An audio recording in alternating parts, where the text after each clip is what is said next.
Святы Ян Боска, каталіцкі святар. Пакліканы Багародзіцай для асаблівай місіі – быць айцом і настаўнікам моладзі. Заснавальнік манаскага ордэна, які распаўсюдзіўся па ўсім свеце. Уже як 100 год яго духоўныя сыны сеяць зерне Божага Слова ў нашай краіне.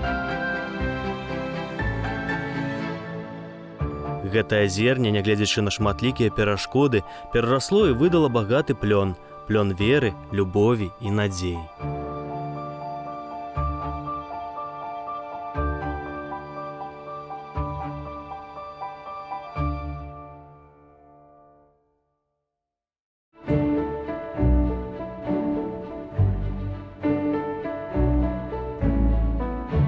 Салезіянскае таварыства было заснавана ў Італіі ў 1859 годзе святым Янам Боскам, які ўсё сваё жыццё прысвяціў працы на карысць маладых людзей, выхоўваючы з іх сумленных грамадзян і добрых хрысціян. Усё распачалося ад ксяндза Боску, які жыў у 19 стагоддзі, нарадзіўся ў 1815 годзе і памёр у 1888, і на працягу гэтых 73 гадоў вельмі шмат зрабіў не толькі для моладзі, але быў таксама выдатным дыпламатам, настаўнікам. Ён арганізаваў араторыі, месцы вучобы, гульні, малітвы і працы, а таксама школы, якія давалі магчымасць атрымаць прафесію і вучыцца далей. Са сваіх выхаванцаў святы Ян Боска заснаваў таварыства святога Францішка Сальскага, члены якога пакліканы працягваць справу айца і настаўніка моладзі. У 19 стагоддзі поўным ходам ішоў працэс індустрыялізацыі, і вельмі шмат маладых людзей, нават дзяцей, выкарыстоўваліся ў вельмі цяжкай працы. І таму ксяндз Боска вырашае прысвяціць у сваё святарскае служэнне, сваё жыццё, свае ўсе сілы, намаганні вось менавіта гэтай беднай пакінутай моладзі і распачынае арганізоўваць для іх так званыя араторыі. Гэта значыць месца для працы, для адпачынку, для малітвы, для адукацыі.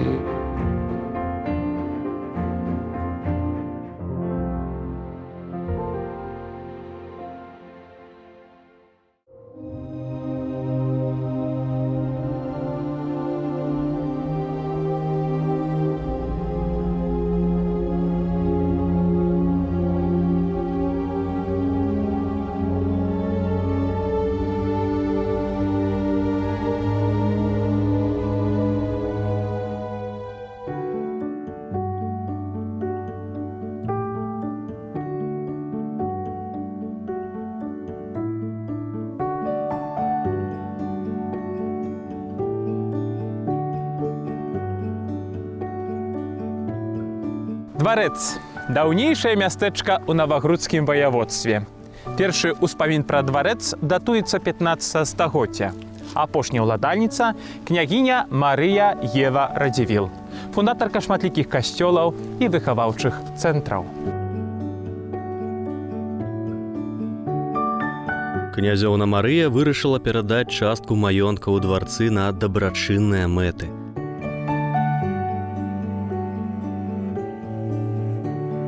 Яна марыла адкрыць школу і ўзмацніла пазіцыю каталіцкага касцёла на гэтых землях. Для такой місіі патрэбны быў манаскі ордэн. Кангрэгацыя, якая ўзяла на сябе гэтую місію, стала таварыства святога Францішка Сальскага.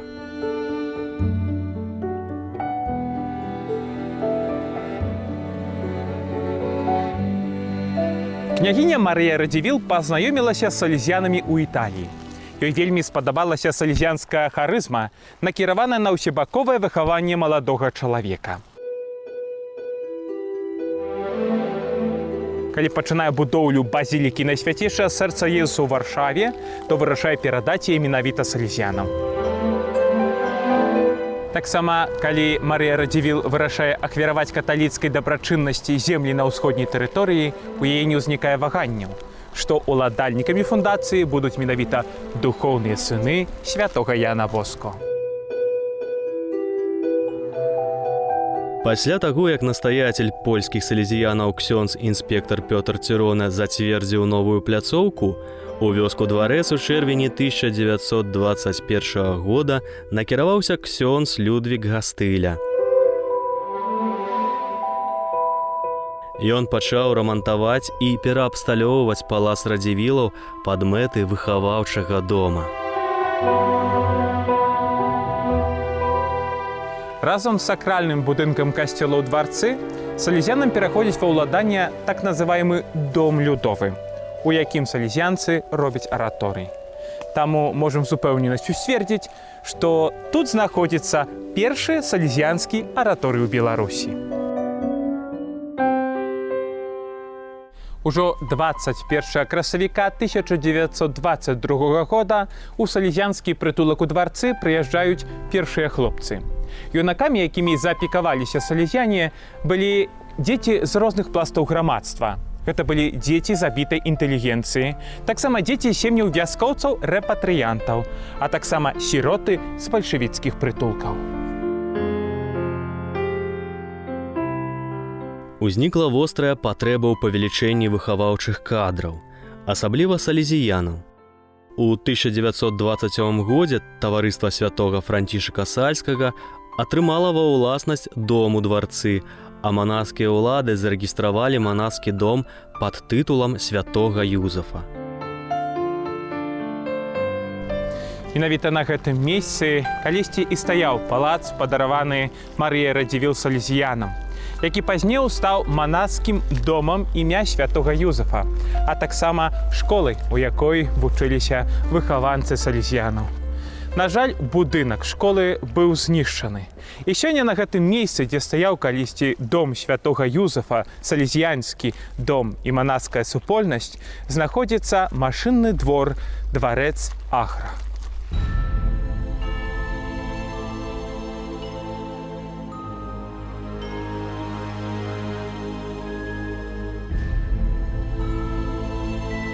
Першым дырэктарам салезіянскай майстэрні ў дварцы быў ксёндз Віктар Зджалек.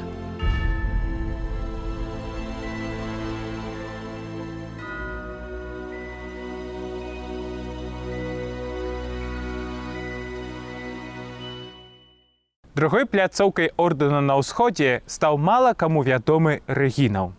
Двор знаходзіўся ў слонімскім павеце Навагрудскага ваяводства і належаў сям'і Юндзіл, гербу лебедь.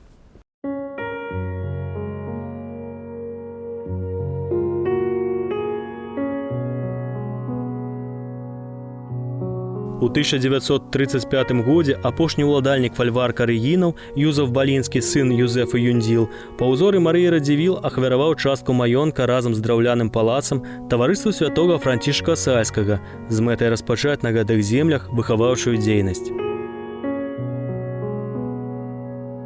Пасля перадачы Рэгінава Юзаф Балінскі разам з жонкой Антанінай з Борысаў пераехалі ў свой другі маёнтак у суседняй мясцовасці Рудня. Маёнтак знаходзіўся ў вельмі нязручным месцы, вакол яго быў лес і балота. Сам Рэгінаў быў невялікім паселішчам, прыкладна 10 дамоў.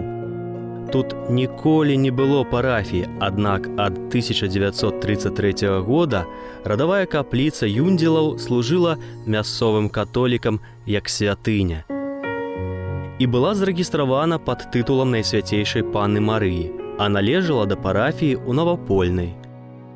Салезіянаў чакала тут шмат працы і выпрабаванняў. Першыя салезіяне, сярод якіх былі ксёндз Войцэх Кучэўскі, каад'ютары Ян Ружыцкі і Ігнацый Вольны, прыехалі ў Рэгінаў у 1935 годзе. У маёнтку арганізавалі малую місіянерскую семінарыю імя святой памяці Юзафа і Антаніны Балінскіх, каб вучыць юнакоў, якія жадалі стаць духоўнымі асобамі і прысвяціць сябе місіям у краіне і за яе межамі.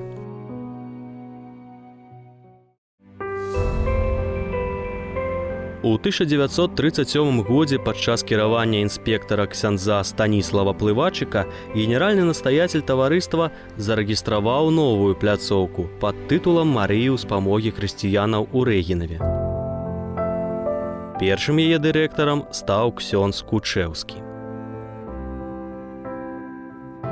Пра хуткае развіццё справы сведчыць той факт, што ў першы год дзейнасці асяродка колькасць навучэнцаў вырасла з 60 да 130. У школьную праграму ўваходзілі лацінская, нямецкая і польскія мовы. Геаграфія, гісторыя, матэматыка, спевы, рэлігія, фізіка і фізічная культура. Аднак, акрамя адукацыі, салезіяне актыўна ўключыліся ў пастырскую дзейнасць тагачаснай віленскай архідыяцэзіі, у склад якой уваходзілі гэтыя землі.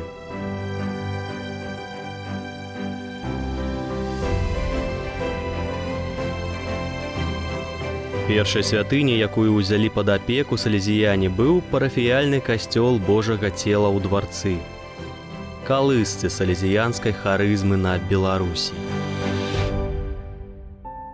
У 1933 годзе мітрапаліт Віленскі, біскуп Рамуальд Ялбжыкоўскі звяртаецца да салезіянскага інспектара ксяндза Тамаша Коппы з просьбай, каб салезіяне, якія займаюцца ў дварцы выхаваўчай дзейнасцю, узялі пад сваю апеку таксама і мясцовую парафію, якая не так даўно страціла свайго пробашча. На той час у дварцы працавала 3 святароў. Дырэктарам манаскай супольнасці быў ксёндз Ян Жак. Школьным дарадчыкам ксёндз Людвік Віткоўскі. Школьным катэхэтам ксёндз Францішак Выплер. Служэнне 3 святароў дазволіла салезіянам прыняць на сябе таксама абавязкі парафіяльнага душпастарства ў дварцы.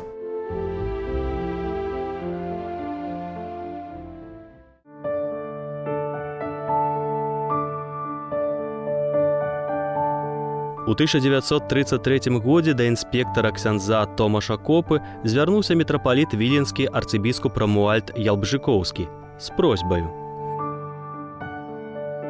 Па прычыне таго, што салезіянскія святары маюць сваю пляцоўку ў дварцы, я мяркую, было б справядліва, каб ксяндзы-салезіяне кіравалі і парафіяй у гэтай мясцовасці, як у справах духоўных, так і матэрыяльных. Калі ўсе справы з дакументацыямі былі вырашаны, у 1934 годзе мітрапаліт Рамуальд Ялбжыкоўскі мянаваў ксяндза Яна Жака пробашчам парафіі Божага цела ў дварцы.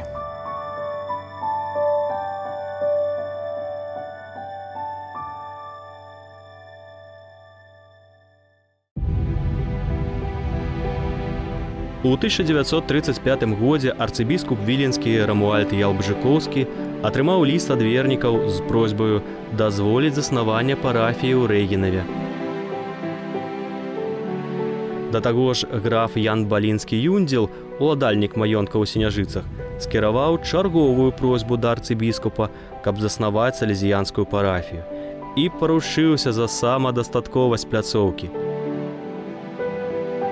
Адначасова перад арцыбіскупам выступіў дабрадзей салезіянаў на ўсходзе ксёндз Караль Любенец. Пасля атрымання адпаведных заяваў арцыбіскуп віленскі даў згоду.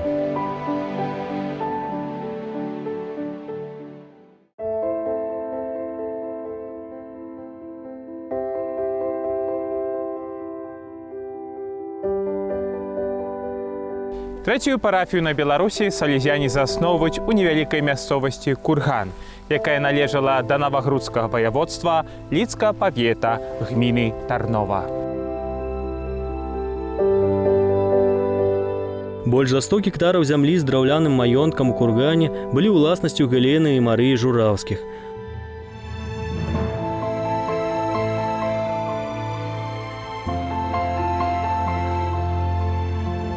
Палова мясцовага насельніцтва была каталіцкага веравызнання, а палова – праваслаўнага. У 1925 годзе сёстры Жураўскія вырашаюць ахвяраваць фальварак Курган і 110 гектараў зямлі таварыству святога Францішка Сальскага. Да прыезду салезіянаў у Кургане не было ніводнага месца для цэлебрацыі культу, а адлегласць да галоўных пунктаў рабіла фальварак недасягальным. Канчатковае рашэнне было прынята ў ліпені 1933 года. Ксёндз інспектар Станіслаў Плывачык параіў арганізаваць у Кургане філіял Віленскага дома Найсвяцейшага сэрца Езуса і заняцца душпастарскай парафіяльнай дзейнасцю.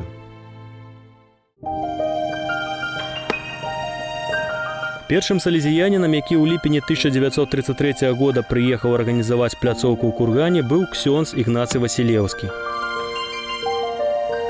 Пасля да яго далучыліся каад'ютары Ігнацый Вольны і Ігнацый Янік. Монахі займаліся гаспадаркай, апрацоўвалі вялікі зямельны надзел, а ксёндз Васілеўскі збіраў мясцовых католікаў пры былым маёнтку Жураўскіх. З нагоды кананізацыі святога Яна Боско манаскі ўлады салезіянаў вырашаюць пабудаваць у Кургане касцёл пад тытулам гэтага святога. Урачыстая кансэкрацыя святыні адбылася 15 кастрычніка 1935 года. Урачыстасць узначаліў мітрапаліт Віленскі, біскуп Рамуальд Ялбжыкоўскі. А зараз мы знаходзімся на месцы, дзе калісьці стаяў касцёл святога Яна Боско. І моя рука зараз паказвае на сходы у галоўныя дзверы касцёла, па якіх шмат гадоў прыходзілі вернікі, каб прасіць Бога патрэбныя ласкі.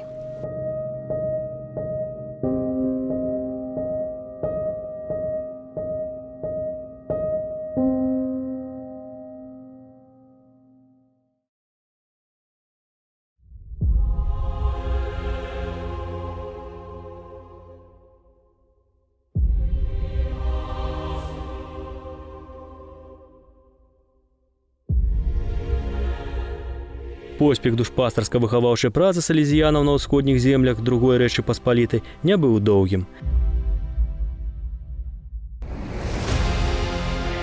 Дзве вялікія таталітарныя дзяржавы хацелі сілаю пашыраць сферы свайго ўплыву коштам жыцця іншых людзей. Пачынаецца крыжовы шлях каталіцкага касцёла. 17 верасня савецкая армія прыйшла ў дварэц. Ксёндз Юліан Рыкала, тагачасны асістэнт, гэтак апісвае той дзень.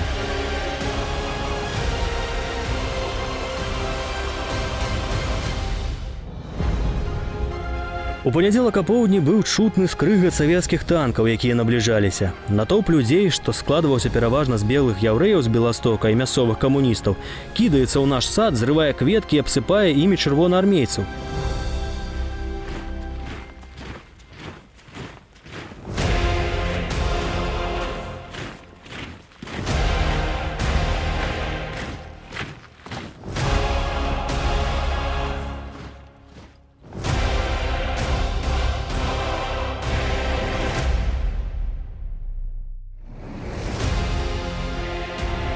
Самалёты скідваюць лістоўкі для польскіх салдатаў з заклікам уступаць у чырвоную армію, бо Польша перастала існаваць, урад уцёк, а ўсходнія землі нарэшце будуць вольныя ад панскага прыгнёту. Салезіянскі цэнтр быў ліквідаваны, а ўся маёмасць манахаў разрабавана. Прычына для рабавання стала знойдзеная ў падвале пад капліцай зброя, якую раней там схавалі самі савецкія камісары.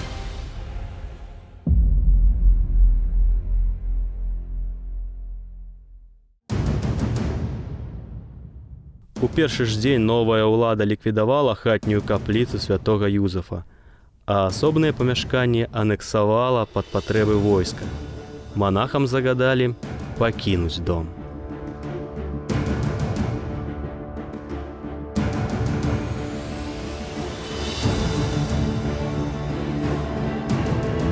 «27 лістапада 1939 года службоўцы НКУС уварваліся ў плябанію, дзе пражывала частка салезіянаў і арыштавалі ксяндза Яна Капусту, дырэктара і пробашча ў дварцы.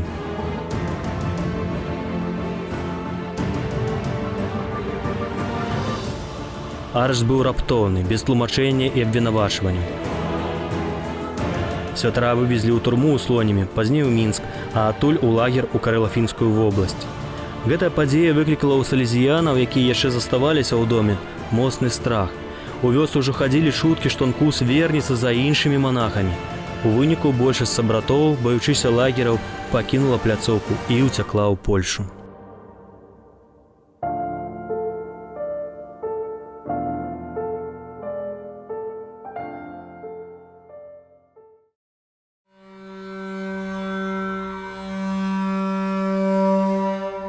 22 чэрвеня 1941 года ў 3 гадзіны 15 хвілін распачалася аперацыя «Барбароса», якая прадугледжвала хуткі разгром дзяржаў восі ў СССР ад Балтыйскага мора да Карпатаў. У палітычных турмах савецкая ўлада ўчыняла масавыя забойствы вязняў для таго, каб Германія не выкарыстала іх у сваіх планах. Гэтак у Беларусі 22-24 чэрвеня 1941 года было забіта каля 35 тысяч зняволеных. Падобныя акцыі праводзіліся ў 32 турмах у Беларусі, у якіх службоўцы НКУ знішчылі каля 14 700 чалавек.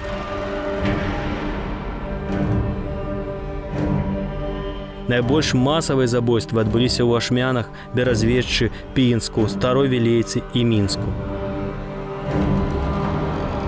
Па прычыне хуткага перасоўвання арміі Гітлера 4 ліпеня 1941 года турэмны ўрад НКУ з БССР выдаў загад вывесці вязняў у прыфрантавую зону. З найбуйнейшых турмаў вырушылі так званыя маршы смерці, падчас якіх вязняў вялі на ўсход, а па дарозе забівалі сотні людзей, хворых і слабых, пакідаючы іх целы на палях. Падчас адыходу чырвонай арміі было забіта шмат каталіцкага духавенства.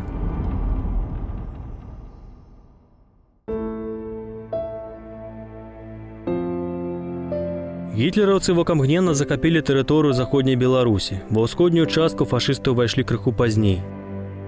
28 чэрвеня быў захоплены Мінск. 19 жніўня апошнім на ўсходзе быў захоплены Гомель. Праз 2 месяцы пад нямецкай акупацыяй апынулася ўся Беларусь. 13 кастрычніка 1941 года апостальская сталіца надзяліла арцыбіскупа Рамуальда Ялбжыкоўскага мітрапаліта Віленскага уладаю апостальскага адміністратара з надзвычайнымі паўнамоцтвамі для мінскай дыяцэзіі і магілёўскай архідыяцэзіі, у якіх на той момант не было ардынарыяў. Іерарх павінен быў узяць пад сваю апеку землі, пацярпелыя праз камунізм і асірацелыя ў веры, высылаючы на ўсходнія землі сваіх святароў. Гэта стала магчымым дзякуючы першапачатковай рэлігійнай палітыцы нямецкіх акупантаў, якія дазволілі вярнуць на гэтыя землі рэлігійныя традыцыі.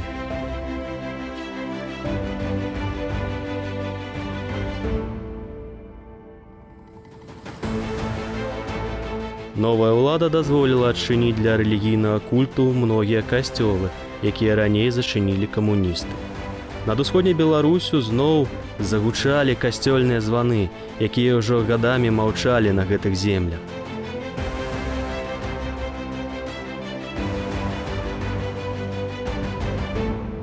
На заклік мітрапаліта Рамуальда Ялбжыкоўскага адгукнуліся шматлікія манаскія супольнасці горада Вільні. Адным з першых манаскіх законаў, якія прынялі ўдзел у місіі «Усход», было таварыства святога Францішка Сальскага. Падчас Другой сусветнай вайны на тэрыторыю сённяшняй Беларусі з Вільні прыехала 11 салезіянаў. Адным з першых салезіянаў, якія прыбылі на Беларусь, каб працаваць у імя Езуса Хрыста, быў ксёндз Францішак Краеўскі. Тэрыторыяй душпастарства гэта салезіяніна быў Ашмянскі і Смаргонскія паветы. У 1940 годзе ксёндз Вітальд Радуха пачаў апекавацца парафіяй адведзенаў Найсвяцейшай Паны Марыі ў Альковічах. У 1941 годзе ў вёску Палачаны пад Маладзечна прыехаў ксёндз Францішак Цафалка. Чарговым салезіянінам, які прыехаў служыць на тэрыторыю Беларусі падчас Другой сусветнай вайны, быў вядомы салезіянскі кампазітар і музыкант ксёндз Ідзі Огерман-Манскі. Віленскі ардынарый накіроўвае ксяндза Ідзі Огерман-Манскага ў Богданова, цяпер Валожынскі раён. Там святар працаваў 5 гадоў, з 1941 па 1945 гады. Падчас прабывання ксяндза Манскага ў Богданове немцы спалілі старадаўні касцёл святога Міхала Арханёла з 18 стагоддзя. Цвёрды характар ксяндза Ідзія, а таксама яго прыродны аптымізм дапамаглі яму пабудаваць новую святыню на мурах старога храма.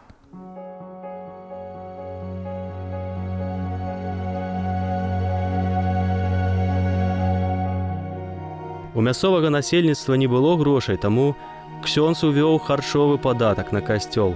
За прынесеныя прадукты ксёндз ідзе купляў дрэва і плаціў працаўнікам.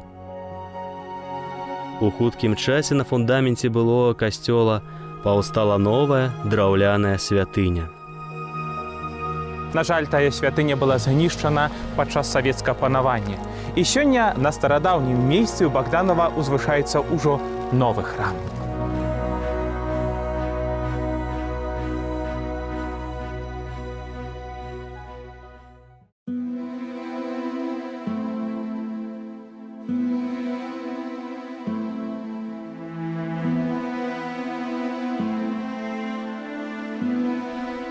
Выдатным сынам святога Яна Боско быў ксёндз Уладзіслаў Вячорак.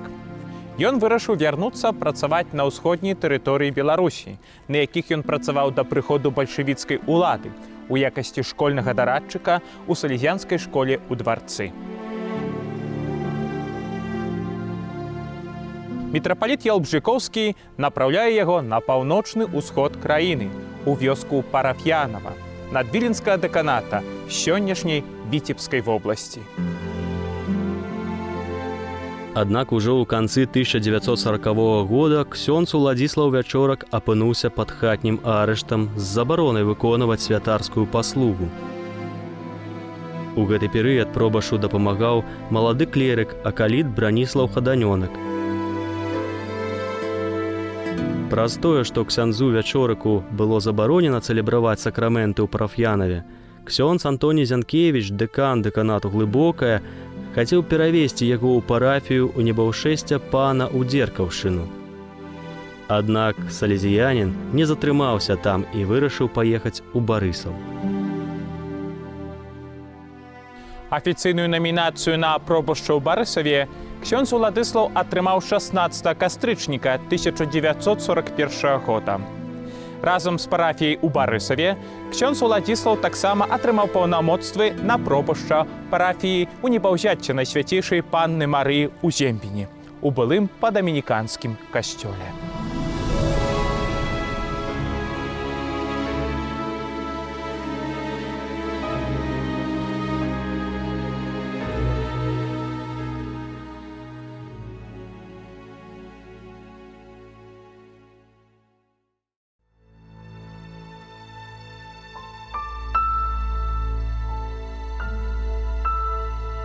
Нямецкія акупанты пад выглядам рэлігійнай талерантнасці дазволілі адчыніць барысаўскі касцёл. Ксёндз Вячорак пасяліўся ў горадзе і ўзяў пад сваю душпастарскую апеку не толькі жыхароў Барысава, але і вернікаў, якія прыязджалі з Талачына, Оршы і Бярэзіна.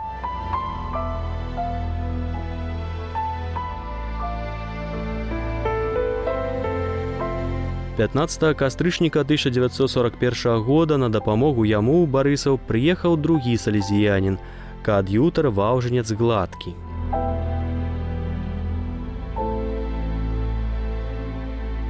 У Барысаве працы было вельмі шмат.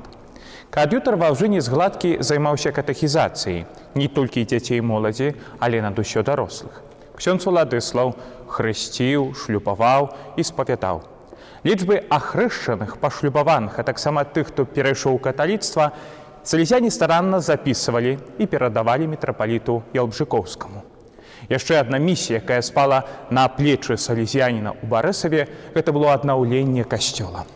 Дзякуючы намаганням ксяндза Уладзіслава Вячорка, у Барысаве з нуля былі пабудаваныя 3 драўляныя алтары святыні.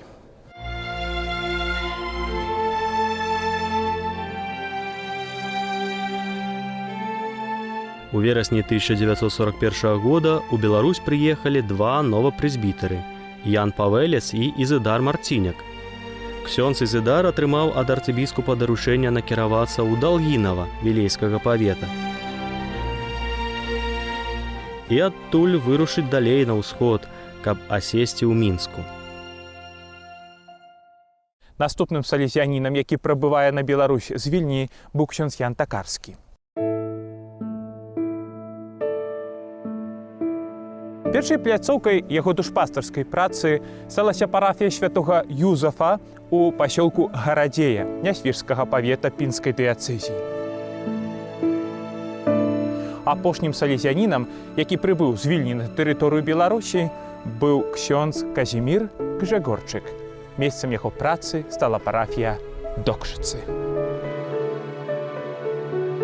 Месцам працы ксяндза Гжэгорчыка стаў цэнтр павета Докшыцы на поўначы краіны. Салезіянін распачаў сваё служэнне 30 жніўня 1944 года. На жаль, горад страціў сваю драўляную святыню, пабудаваную яшчэ да вайны. Пазней зрабілі часовую капліцу на вуліцы Міцкевіча у доме спадарыні Кавэцкай. У Докшыцах з паяўленнем новага святара душпастарская дзейнасць пачала квітнуць. Аднавілася катэхізацыя і пастаянна пачаліся цэлебравацца святыя набажэнствы.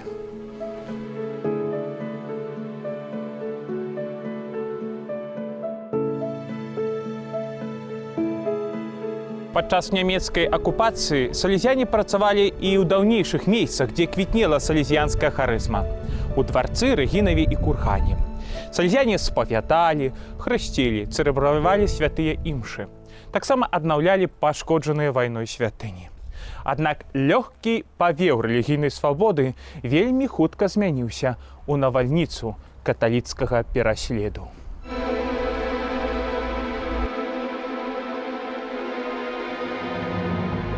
12 студзеня 1942 года служба бяспекі рэйхсфюрэра ў рапарце паведамляла: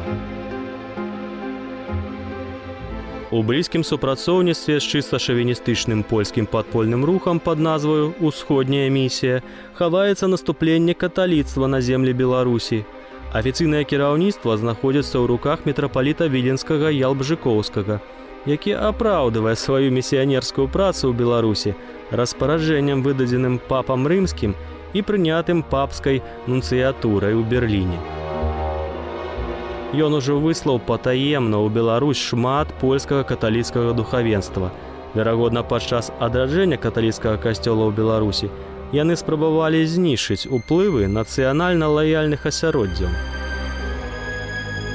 Нямецкі пераслед не абмінуў ксяндза Ўладзіслава Вячорка, які разам з каад'ютарам-ваўжынцам працавалі ў Барысаве. 1 лістапада 1941 года усім святарам было дадзена 48 гадзін, каб яны пакінулі ўсходнія пляцоўкі. Салезіяне уцякаюць у Вільню. Аднак ксёндз Уладзіслаў Вячорак меў у сэрцы вялікую прагу служыць на тэрыторыі Беларусі.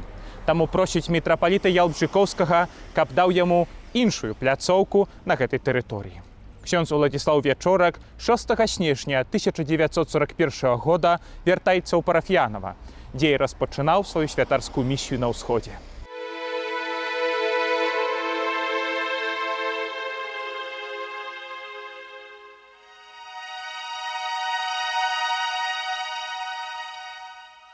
На акупаванай тэрыторыі немцы пераабсталёўвалі касцёлы ў склады амуніцыі, кляштары, у лазарэты і казармы для жаўнераў. Званы з касцёльных вежаў здымалі і пераплаўлялі. Такі самы лёс спаткаў і касцёльныя званы з касцёлаў Парафіянаве.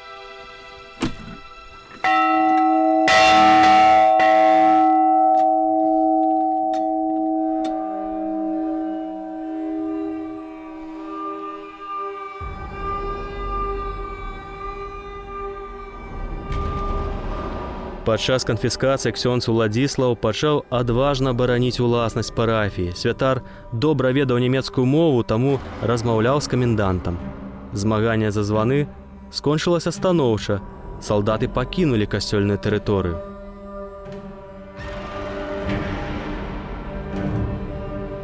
Але за адважныя выказванні 8 лютага 1942 года ксяндза Уладзіслава пасадзілі пад хатні арышт.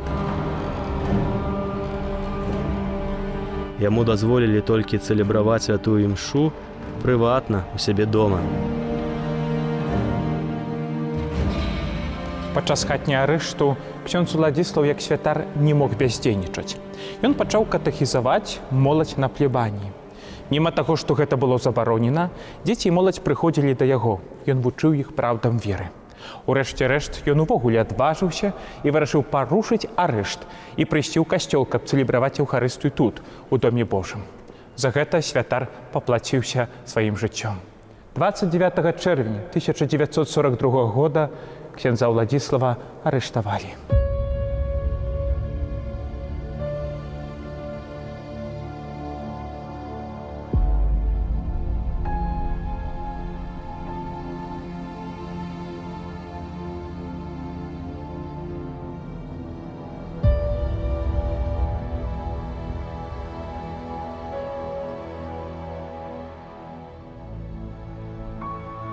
Ксёндз Вячорак быў зняволены ў Беразведчы, цяпер у межах горада Глыбокае, у мурах былога кляштара базыльянаў.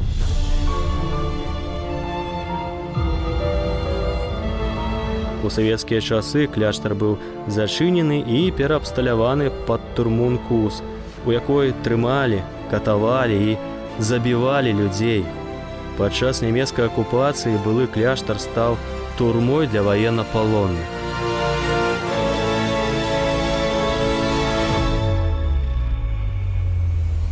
Вернікі Параф'янава шмат разоў заступаліся за свайго пробышча. Падчас аднаго з візітаў параф'янаўскай дэлегацыі ў паліцэйскі камісарыят адзін з салдатаў паведаміў, што ў святароў Уладзіслава Вячорака і Мечыслава Багаткевіча была магчымасць уцячы. Але яны не захацелі ёю карыстацца, нібы спецыяльна шукалі мучаніцкага лёсу. 4 ліпеня 1942 года ксёндз Уладзіслаў разам з іншымі святарамі быў выведзены за сцены кляштара у бок так званага барку смерці, дзе быў забіты выстралам у патыліцу.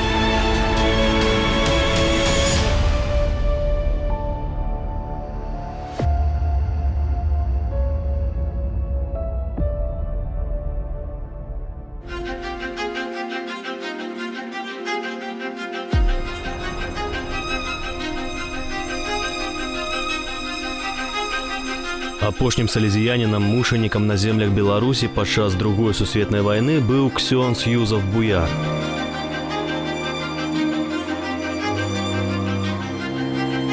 Ксёндз Юзаф, наколькі гэта было магчыма, займаўся душпастарствам у застенку курган на Літчыне. 29 чэрвеня 1942 года распачаліся масавыя арышты святароў у ваколіцах Ліды. Ксяндзоў садзілі ў турму ў Лідзе на вуліцы Саракомлі. Ксяндза Буяра напаткаў гэты лёс у ліпені 1942 года. У турме ксёндз Юзаф захварэў, яго стан здароўя пагаршаўся з дня на дзень. У папяльцовую сераду 10 сакавіка 1943 года адбылася экзекуцыя над зняволенымі святарамі. Святароў сагналі ў машыну, каб завесці на месца экзекуцыі, у лясок каля баракаў недалёк ад Ліды. Падчас транспарціроўкі святароў у машыну знясілены ксёндз Юзаф страціў прытомнасць. Яго адкінулі ў бок, а пасля занеслі ў камеру. Іншых святароў расстралялі. Асірацелы і хворы ксёндз Юзаф памёр 16 сакавіка 1943 года у турэмнай камеры.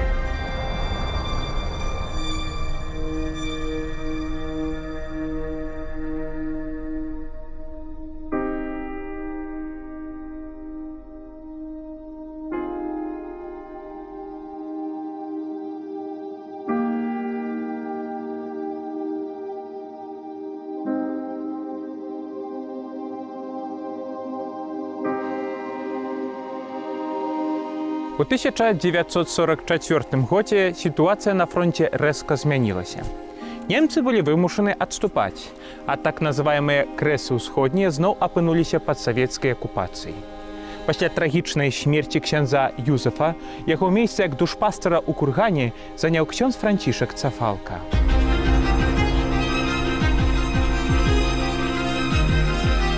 У кургане ксёндз Францішак застаў каад'ютара Яна Ружыцкага і салезіянку, сястру Яніну Ваўжыняк, якія дапамагалі мясцоваму насельніцтву ў катэхізацыі людзей. Весці душпастырства ў варожа настаўленых да рэлігіі абставінах было вельмі цяжка. Таму ў 1945 годзе было прынята рашэнне пакінуць курган.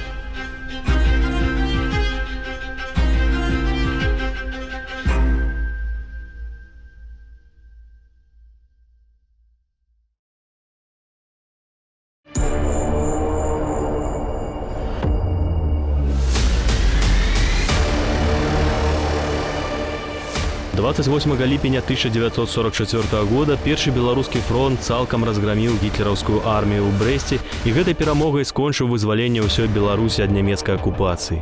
Нямецкі здзек над каталіцкім духавенствам замяніўся на камуністычны тэрор.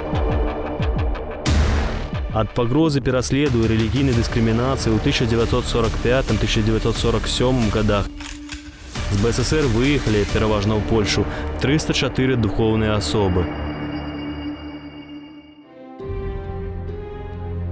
Каталіцкіх святароў абвінавачвалі пераважна па наступных артыкулах.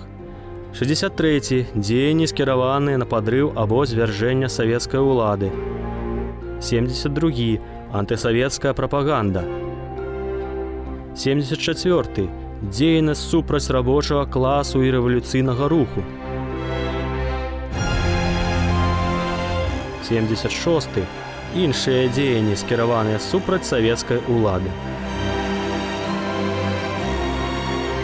У пасляваенныя гады самым распаўсюджаным прысудам было 10 гадоў пазбаўлення волі і высылка. Аднак ужо з 1947-го агульным для святароў было пакаранне ў выглядзе 25 гадоў пазбаўлення свабоды з канфіскацыяй маёмасці і пазбаўленнем грамадзянскіх правоў на 5 гадоў. Многія ксяндзы ўжо не вярнуліся з лагераў у свае парафіі. Да 1953 года ў БССР было арыштавана каля 130 святароў каталіцкага веравызнання. З іх 71 быў асуджаны на 25 гадоў лагераў на ўсходзе Расіі, а 22 на 10 гадоў. Ні ў адной іншай савецкай дзяржаве ў гэты перыяд не было такога мноства прысудаў, паводле якіх знішчалі каталіцкіх святароў.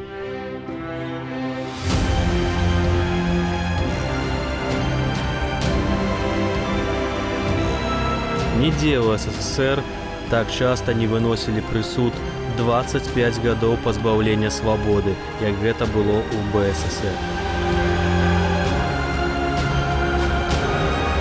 Камуністычныя ўлады добра ўсведамлялі, што касцёл – гэта вораг рэжыму.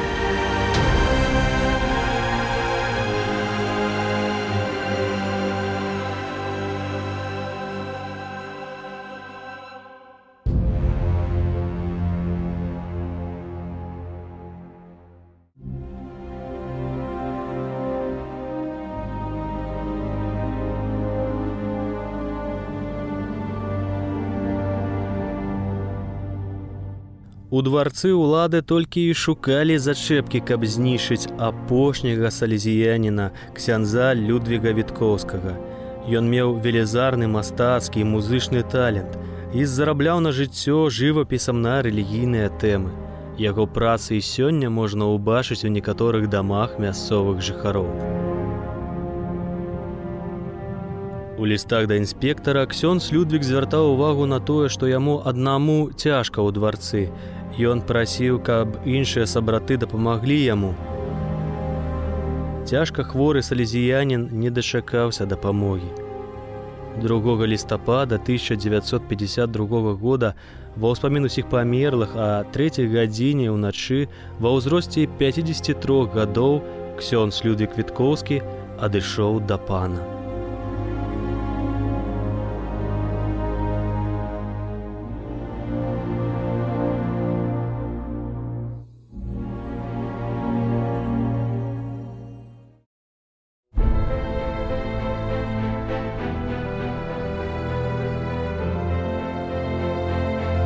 Апошні дварэцкі салезіянін, які заставаўся ў Беларусі, ксёндз Ян Вялькевіч, ужо падчас вайны пасяліўся ў Новаельні, дзе была філіяльная парафія на адлегласці 6,5 кіламетраў. Салезіяне неслі там душпастарскае служэнне з 1934 года. Ksiądz Jan Wilkiewicz прабыў у Новаельні толькі да 1946 года. Прычынай гэтаму стала смерць святой памяці księdza Józefa Sawickiego, дэкана ў Дзятлаве. Ksiądz Sawicki, адчуваючы свой вельмі хуткі адыход, перадаў уладу дэкана księdzu Яну.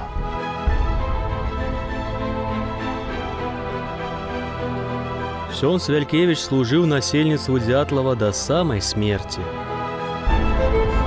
У парафіі душпастарскае жыццё было урэгуляванае, заўсёды цэлебраваліся святыя імшы і набажэнствы. На плябаніі праходзілі ўрокі рэлігіі для дзяцей і катэхезы для паглыблення ведаў і веры дарослых.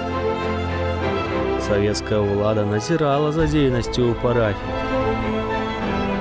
Сакраменты ксёндз Ян удзяляў патаемна, ноччу або на світанні ў сваім пакоі. Ksiądz Jan Wilkiewicz ахвярна служыў дзятлаўскай парафіі, не шкадуючы ўласных сіл. Ягоная душпастарская праца была антыдотам на ўсе ягоныя хваробы. Аднак 12 сакавіка 1969 года ksiądz Jan адышоў у дом нябеснага Айца.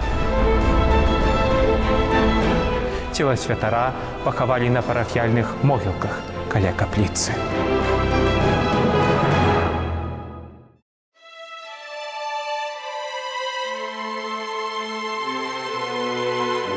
Пасля ваеннай трагедыі ў księdza Владзіслава Парафіянаве тут у касцёле застаўся яго пераемнік, салезіянін ksiądz Ryszard Stohandel. Ён адчуваў вялікую патрэбу душпастарскай працы на гэтых тэрыторыях. Таму не скарыстаўся з той магчымасці, каб пакінуць тэрыторыю сённяшняй Беларусі і выехаць у Польшу. Застаўся тут, каб служыць як святар вернікам. Пакінуўшы парафіянава, ксёндз Стохандель распачаў служэнне ў парафіі ў небаўзяцце Найсвяцейшай Панны Марыі і святога Язафата Кунцевіча ў Міёрах. У 1948 годзе ён быў прызначаны дэканам. Ксяндзу Рышарду шмат разоў пагражалі, абвінавачвалі ў антысавецкай дзейнасці. У 1949 годзе хтосьці з парафіянаў загадзя паведаміў пра запланаваны арышт ксяндза Рышарда. Міліцыя была ўжо ў дарозе, парафіянкі перапранулі ксяндза Стоханделя ў жаночае адзенне і вывелі яго за горад. Адсутнасць святара ў парафіі стала нагодай для рабавання святыні.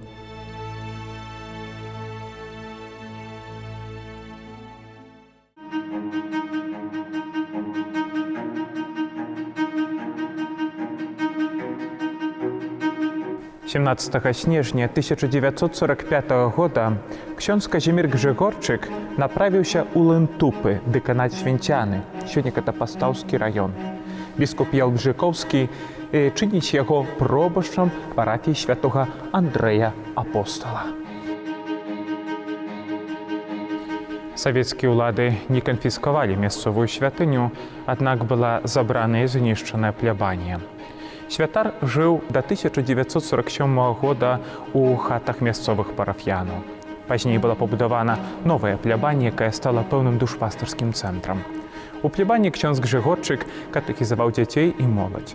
Там таксама патаемна цэлебраваў сакраменты, каб не даведаліся аб гэтым савецкія ўлады. Таксама вельмі важную рэч, якую зрабіў ksiądz Гжегорчык у Лэнтупскім касцёле, гэта аднаўленне знішчанага пажарам падчас вайны галоўнага алтара. У цэнтры гэтага алтара была змешчана Маці Божая Вастрабрамская у залатых сукенках. Ахвярную дзейнасць салезіяніна не маглі не заўважыць саветы. Некалькі разоў на яго нападалі невядомыя злачынцы. Зышлівыя чыноўнікі перасцерагалі святара ад начных уварванняў службоўцаў НКУС у яго дом, і таму салезіянін часта не начаваў на плябаніі. Яго шукалі ў вёсцы, а калі знаходзілі, білі і здзекаваліся маральна, што прывяло да жудасных галаўных боляў і амнезіі, праз якія святар страчваў прытомнасць. 19 снежня 1959 года вернікі ў Лунтупах не дачакаліся святара на ранішнюю святую імшу. Калі прыйшлі на плебанію, убачылі, што ксёндз Грыгорчык ужо не жывы. Ксёндз Грыгорчык памёр у невысветленых абставінах. Сведкі, якія першыя ўвайшлі ў плебанію, кажуць, што спіна ксяндза Казіміра была сіняя ад біцця. Аднак міліцыя адмовілася праводзіць следства. Афіцыйная прычына смерці святара была невыдайнай з сэрца.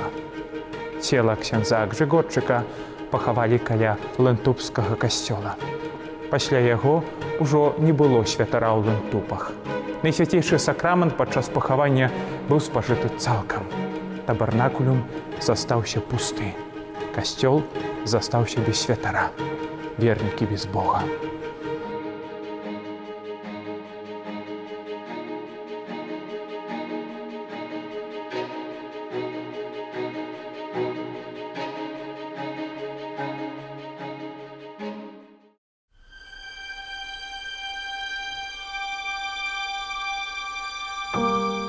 Ксёндз Міхал Булеўскі служыў у Рубяжэвічах каля 8 гадоў, з 1948 да 1956.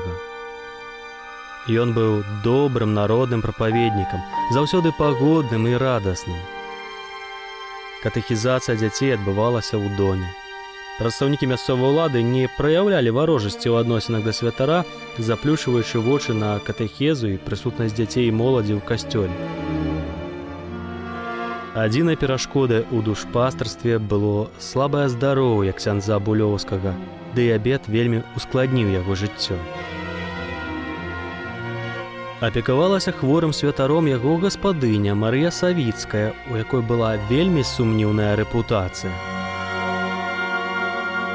Парафіяне сцвярджаюць, што ў верасні 1956 года уначы Марыя Савіцкая вывезла хворага салезіяніна ў невядомым напрамку. Абставіны смерці і месца пахавання салезіяніна невядомыя.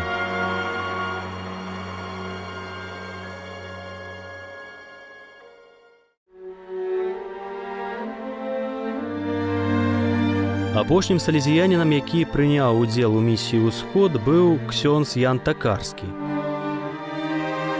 У 1944 годзе ён быў прызначаны пробышчам у Дуброве Маладзечанскага павета, дзе знаходзіўся касцёл пад тытулам «Унебаўзяцця Найсвяцейшай Панны Марыі».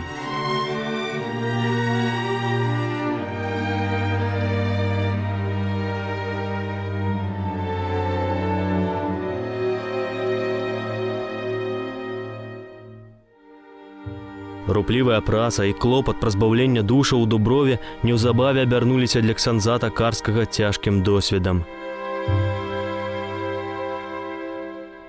На святара хутка склалі данос, а 16 чэрвеня 1948 года ксяндза Такарскага арыштавалі.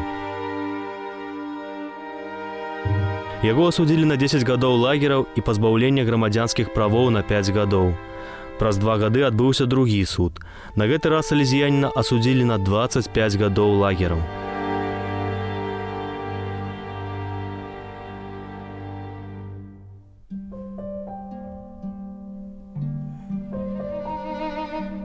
Пасля смерці Сталіна зняволеныя лагераў, якім было больш за 65 гадоў, маглі прасіць аб амністыі. З прычыны таго, што дата нараджэння ксяндза Такарскага ў дакументах была напісана з памылкай на 10 гадоў раней, ён таксама скарыстаўся гэтай нагодай.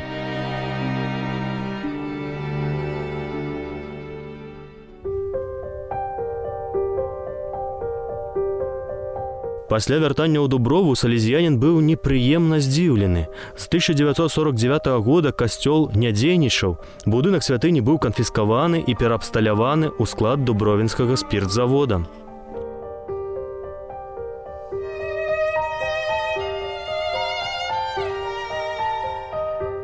Калі вернікі з Ракава даведаліся, што ксёндз Ян вярнуўся з лагераў, яны стараліся зарэгістраваць святара ў сваёй парафіі. Дэлегацыя парафіянаў з Ракава прасіла ксяндза Такарскага, каб ён прыехаў у іх парафію служыць, абяцаючы выпрасіць ва ўладаў для яго даведку. Святар згадзіўся і пасяліўся ў доме спадарыні Маеўскай па вуліцы Віленскай.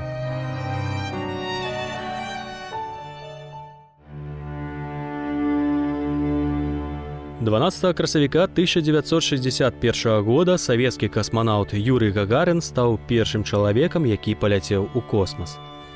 Калі яго спыталі, ці бачыў ён у космасе Бога, ён адказаў «не».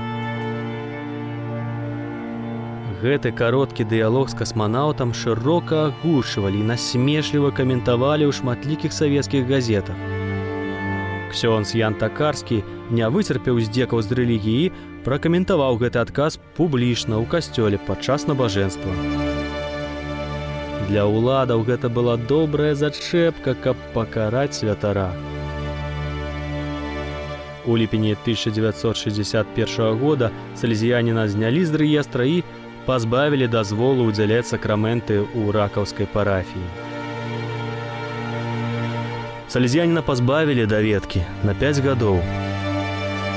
Праз 5 гадоў святар зноў атрымаў дазвол на працу ў парафіі. Знясілены працай, прыбываннем у лагерах, ён пачаў павольна згасаць. Ксёндз Ян Такарскі адышоў да пана 19 снежня 1974 года. Прычыною смерці святара стаў сардэчны прыступ. Салезіяніна пахавалі ў Ракаве за апсідай капліцы святой Ганны.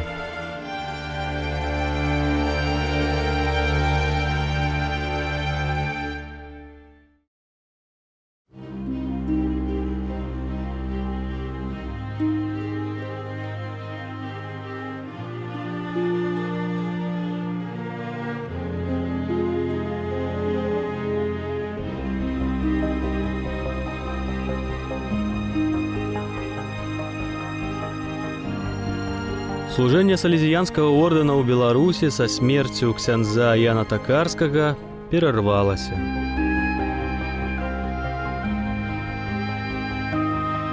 Законнікі суседняй Польшы не маглі прыехаць на тэрыторыю савецкай Беларусі, каб падтрымаць краіну, якая галадала без Бога.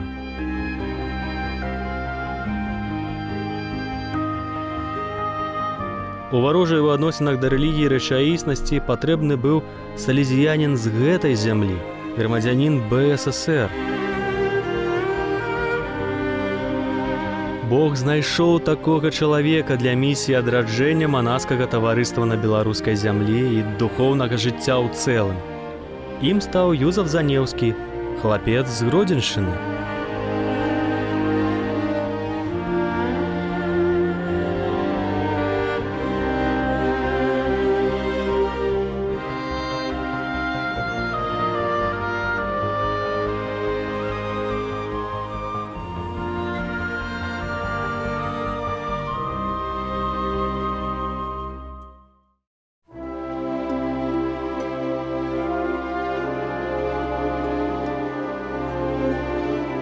Юзаф Занеўскі прыйшоў на свет 10 мая 1941 года ў сям'і Яна і Марыі Занеўскіх у Заневішах, якія былі адным з буйнейшых шляхецкіх засценкаў на Гродзеншчыне. Занеўскія былі традыцыйнай каталіцкай сям'ёй, якая, нягледзячы на забарону, верыла ў Бога і перадавала дзецям праўды веры. Юзаф з дзяцінства быў міністрантам, яго брат Вацлаў быў сакрастыянінам, а дзве стрыечныя сястры і родная сястра Тэрэса уступілі ў кляштар кангрэгацыі сясцёрнай свяцейшай сям'і з Назарэта ў Гродні. Сям'я стала ўрадлівай глебай для ўзрастання святарскага паклікання.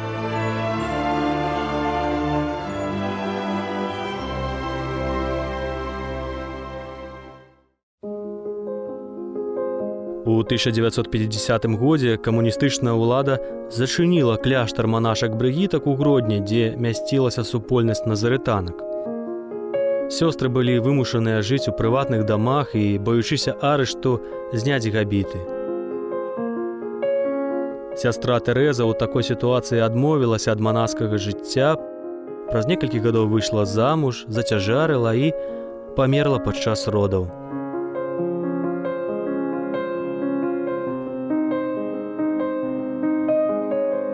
Чарговая драма, якую моцна перажываў малады Юзаф, адбылася ў 1961 годзе, калі савецкая ўлада падарвала фару Вітаўта, самы вялікі касцёл у Гродні, як шкодны рэлігійны сімвал.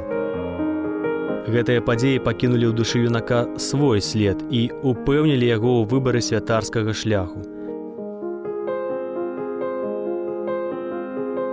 Юзаф Занеўскі хацеў стаць святаром, каб выправіць вялікую памылку людзей сваёй зямлі і адраджаць веру, якую камуністы так стараліся сцерці з душаў людзей.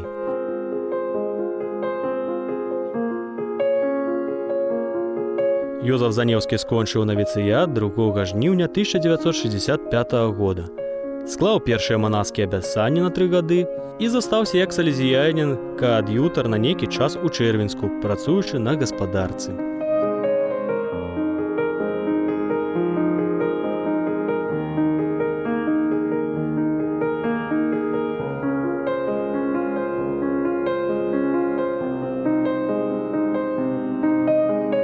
Пятнадцатага ліпеня 1978 года ксёндз Юзаф вяртаецца на Беларусь. Ён пасяліўся ў Гродна і пачынае дапамагаць ксяндзу Арановічу у парафіі адшукання Святога Крыжа. Ксёндз Юзаф мог толькі спавядаць, бо каб цэлебраваць Еўхарыстыю, у БССР трэба было мець дазвол ад улады. На той час у Беларусі працавала толькі 60 каталіцкіх парафій, якія абслугоўвалі 64 святары.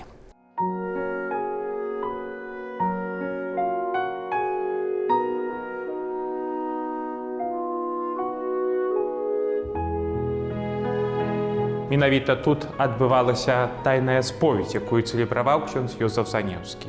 Сястра Стэлля упускала ў гэтыя дзверы пенітэнтаў. Там было згашана святло, сядзеў ксёндз Юзаф. Пасля як зайшоў пенітэнт, дзверы закрываліся на ключ. Толькі пасля заканчэння споведзі хтосьці падаваў знак, што споведь скончылася. Тады сястра выпускала і запускала наступнага.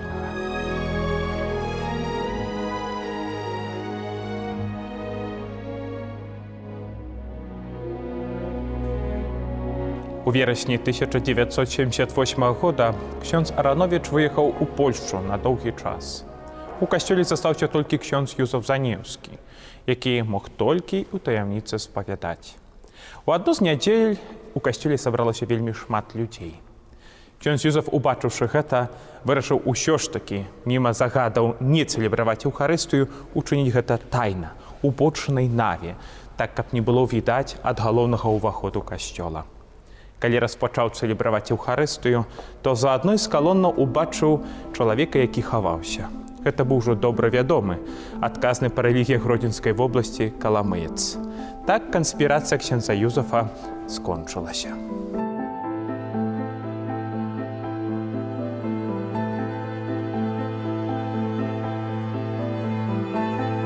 Каб захаваць у таямніцы свой духоўны стан, ксёндз Юзаф у жніўні 1978 года пачаў працаваць на гарадскім бровары.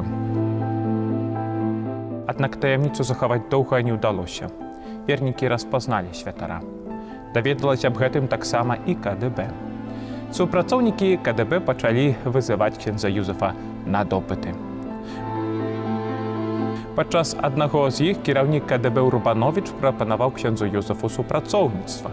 Узамен за гэта казаў, што будзе дадзена яму добрая парафія, будзе спакойна сабе абвяшчаць Евангелие. Ксёндз Юзаф станоўча адмовіўся.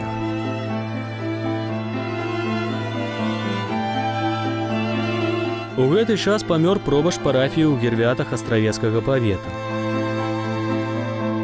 Моцная парафіяльная супольнасць неаднаразова звярталася да ўлады і прасіла даць дазвол на служэнне новага святара.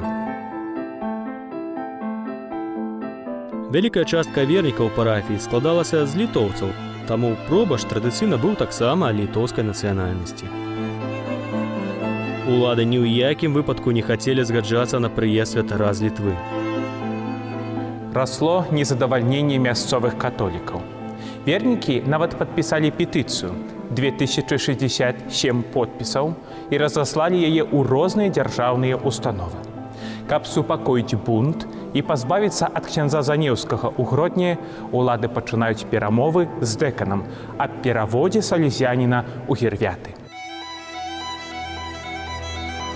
Першая поездка у Гірвяты адбылася ва ўспамін усіх памерлых вернікаў у 1978 годзе. Ксёндз Юзаф Занеўскі быў святаром у Гірвятах на працягу 3 гадоў да 1982 года. Пасля пасвячэння ксяндза Казіміра Гваздовіча, выпускніка семінарыі ў Каўнасе, які добра ведаў літоўскую мову, ксёндз Юзаф мог пакінуць парафію з пераважна літоўскім насельніцтвам.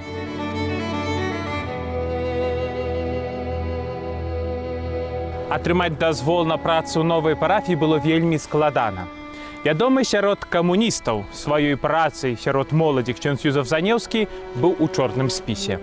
Яго хацелі адправіць у аддаленную ад раённых цэнтраў парафію, дзе была бы таксама благая аўтобусная камунікацыя, каб вернікі не змаглі да яго прыязджаць. Адной з такой парафіі, якой планавалі даць ксяндзу Юзафу для апекі, была вёска мураваная Ашмянка ў Ашмянскім раёне. Але не ксёндз дэкан і не ксёндз Юзаф Занеўскі не згадзіліся на гэтую прапанову.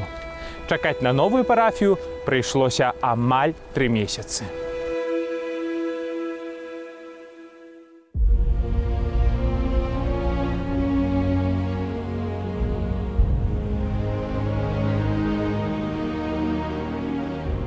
Жыхары вёскі Жупраны, што каля Ашмянаў, пачулі пра вольнага ксяндза.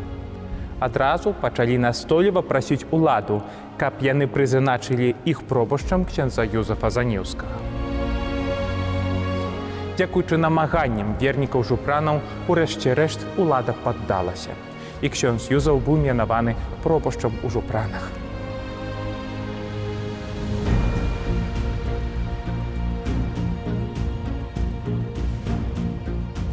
У касцёле ў Жупранах было заўсёды шматлюдна. Рыхтаваў каждый год где-то 120 и больш дзяцей да першай камуніі святой. Потом атрымаў дазвол на сакрамент бежмавання. Сабралося на эту урачыстасць где-то больш 300 чалавек. Вельмі урачыстасць прыгожая была. Все таинства, шлюбы, крещения в основном были тайна, тому каб люди потом не имели проблем, каб с работы не увольняли. Сегодня рассказывать молодым и ксяндзам, и людям, як было в той час, то не хочут nawet и верить, что так могло быть. Меня каждый год вызывали на комиссию, где мне штрафовали каждый год за детей, за министрантов и за процессию в основном. Этот час прошел уже сегодня. Свобода, могут все ходить до костела и приступать свободно до сакраментов святых. Каждый год приходят дети так само до первой споведи, до бежмования. Так что есть с кем працевать, для кого працевать, как людей вести до Бога.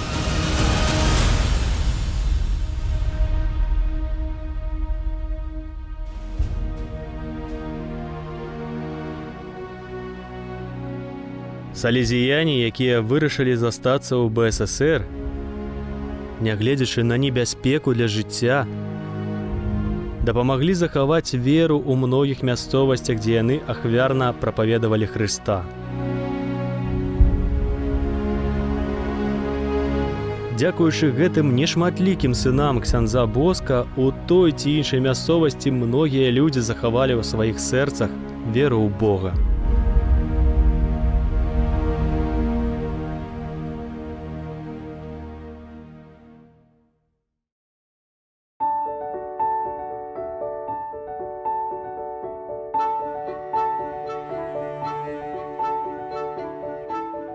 Сёння салезіянскія структуры ў Беларусі дзейнічаюць у межах рэлігійнай каталіцкай місіі таварыства святога Францішка Сальскага, якая існуе толькі 6-й год.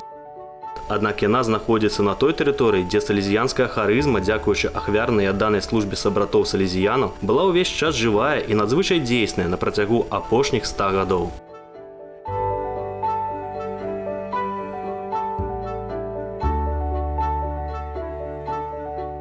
Беларускія салезіяне працягваюць справу святога Яна Боска і застаюцца вернымі харызме, якую ён ім пакінуў.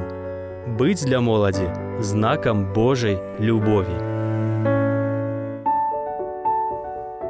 Можна ва ўсіх нашых прысутнасцях салезіянскіх у Беларусі заўважыць моладзевыя цэнтры, араторыя. Гэта месца, дзе моладзь, куды прыходзіць, дзе атрымлівае катэхізацыю, дзе там гуляюць, спатыкаюцца. Таму, дзе б яны не былі, крытэрыямі іх манаскай працы з'яўляюцца патрэбы моладзі і грамадскага асяроддзя, жаданне дзейнічаць у адзінстве з касцёлам і ад яго імя, прагненне збудаваць больш справядлівы і братэрскі свет у Христе. Для меня оратория – это как второй дом. Здесь я познакомился с довольно большим количеством людей. Может, кто-то один пришел, кто-то с друзьями так по приколу. Ну и я знаю большое количество людей, которые действительно поменялись в более лучшую сторону. Некоторые не верили в Бога, приходили сюда, чисто так поиграть, ходили на имши и потихоньку и становились уже верующими, ходили в костел регулярно. Мне кажется, что большинство детей приходят сюда, чтобы в будущем стать хорошими людьми.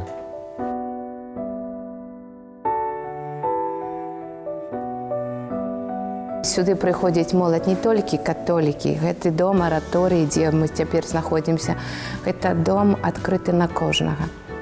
Толькі калі ён сюды прыходзіць, ён таксама павінен прызнаць тыя умовы, якія мы ім прапануем.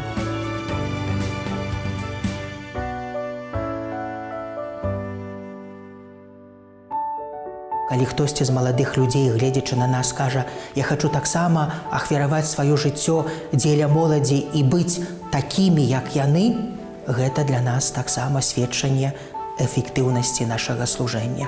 Аднак гэта не першаснае заданне, якое мы ставім. Калі мы, напрыклад, сёння глядзім на нашыя салезіянскія парафіі, араторыі і бачым маладых людзей, якія былі калісьці дзеткамі, а сёння гэта таты і мамы, якія прыводзяць сваіх дзяцей у наш касцёл і працягваюць самі выхоўваць іх у духу святога Яна Боску, у нашай прыгожай салезіянскай харызме, гэта вялікая радасць, таму што працяг служэння ксяндза Боску гэта не толькі працяг у манаскім святарскім стане, але гэта таксама і ў свецкім штодзённым жыцці.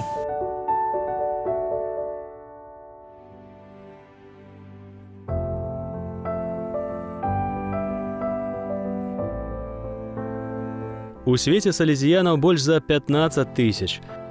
Прадстаўнікі ордэна прысутнічаюць на 5 кантынентах у 132 краінах свету. На тэрыторыі сучаснай Беларусі працуе 14 салезіянаў.